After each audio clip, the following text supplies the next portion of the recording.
Ladies and gentlemen, what is good? What is good? What is good? Of course, you know who I be. Good Doc, Dr. Mike TV. Back again, once again. You should already know that this one is poised to be an instant classic in the making. If this is by far your first time to the Dr. Mike TV experience, please make sure you subscribe and notify, do all the good things to make yourself well versed in the good Doc's content. All my good stuff shall be listed in the links in the description area below. Official International Passport Association certified member hoodies also located below the video if you guys want to get your own merch. You should check that out.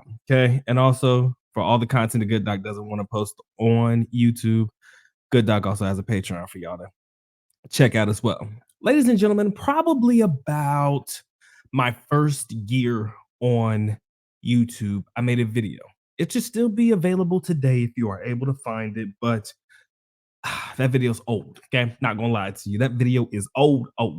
But in that particular video, I talked about vices in the Philippines, VICES, vices in the Philippines, and how if you are a foreigner looking to travel abroad and you do not check or put those vices in check before you leave your home country and go abroad anywhere in the world, the only thing that's going to happen is your vices are going to be exponentially easier for you to obtain or exponentially grow and how bad they are for you. And a lot of people was like, yeah, Doc, I can see that. But a lot of people were confused about what I was saying, right?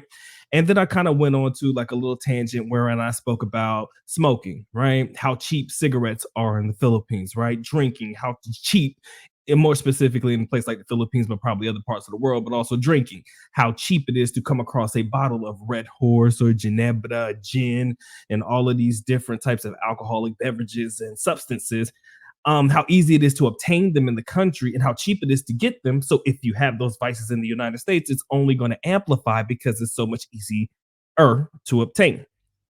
Talked about drugs. That's also being a thing that's an issue in the Philippines and around the world, anywhere that you go, and how affordable, if you don't want to use the word cheap, these particular items are to obtain.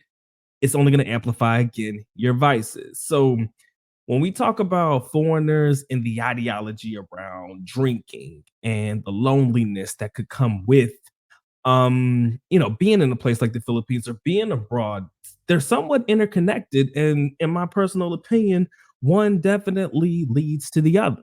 And I'm going to break it down for you how and why I feel that way. Now, I've come across plenty of foreigners, and one vices that I am very much aware of in the Philippines that a lot of foreigners have is a drinking problem. If you have a vice, the vice that I come across the most is alcoholism or alcoholic issues, right? And to some people, they may not look at it like an issue, man. Some people may feel like this is just my regular day of life. This is just who I am as an individual, and this is what I do. So it's okay for them to wake up in the morning at 9 a.m., 10 a.m., or whatever time they decide to get up.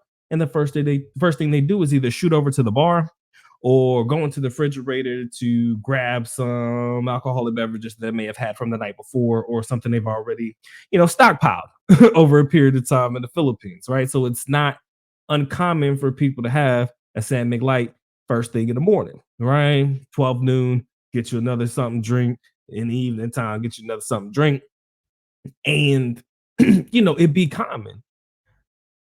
But in reality, if you think about what it's really doing to you and your health, if you genuinely care, that's extremely problematic, right? And for most people, a lot of these vices, they don't necessarily pick up until you make it abroad, right? Or until you go overseas, or until you're able to experience a place wherein the abundance of whatever it is that you're addicted to is available to you. That could be sex as well. I'm gonna go throw that in there. When the abundance of it is available at affordable prices, it's easy for you to attain it, and it makes it that much more dangerous. And deep down inside, the video that I'm posting today is not necessarily trying to help or tell people don't do it, but to actually just bring certain things to light that maybe people are repressing, right?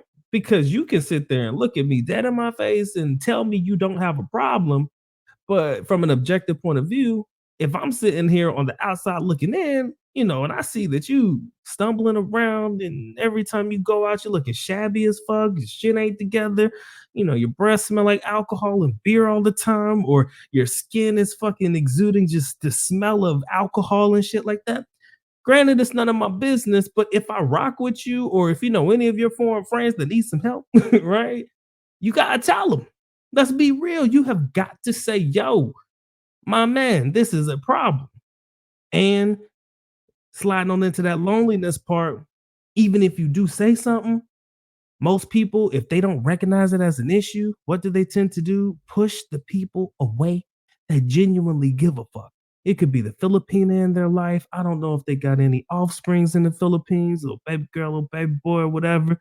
You know what I'm saying? And the wife, like, you know what, I can't deal with you and your vices and shit like that. I'm taking the baby and we about to go to the province and shit, and you ain't gonna never see us again. Anybody who was actually a friend to you, who may have drunk with you before or told you to slow down or scale back, and you just continuously going on and on and on with it. All the people in your life, if you don't accept that it is a potential issue for you, my boy, guess what?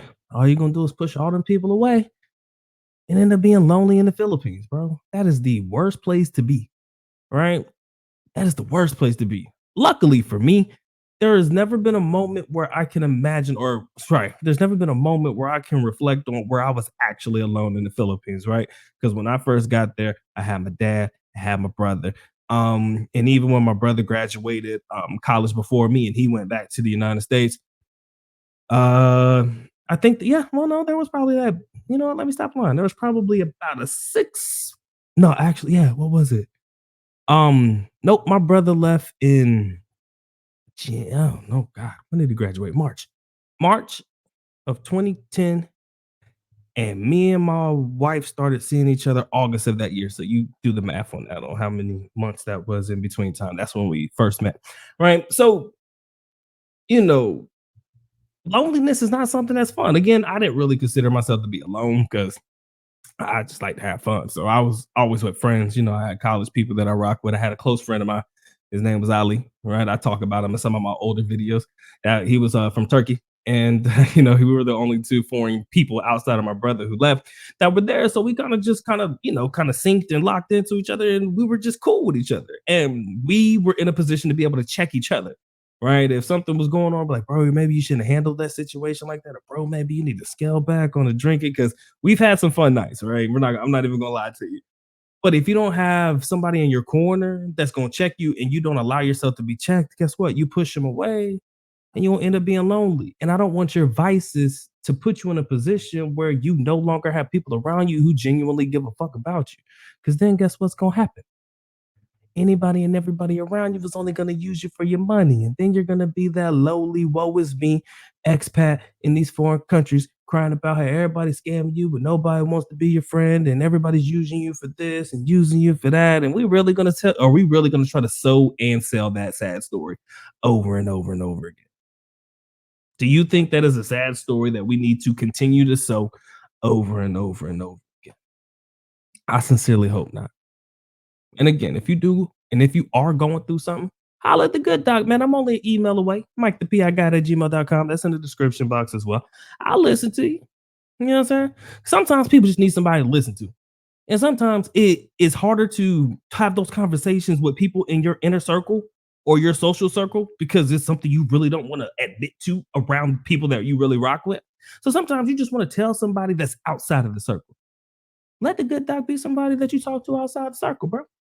I'm only an email away, and I promise to respond to you as soon as possible because, at the end of the day, I only want successful stories for all of my people who choose a life abroad. All right. It's not going to always be a success. Every single day that you're there, it's not going to always be a success. But at the end of the day, I do want you to find that there are going to be more good days than there are bad days in your time abroad. And a good doc wants to be a part of that experience. All right. So if you guys enjoyed this video, you already know what to do. Like, share, comment, and subscribe. This has been a good doc, man. Y'all take care. Y'all stay blessed, man. Doc is out. Peace.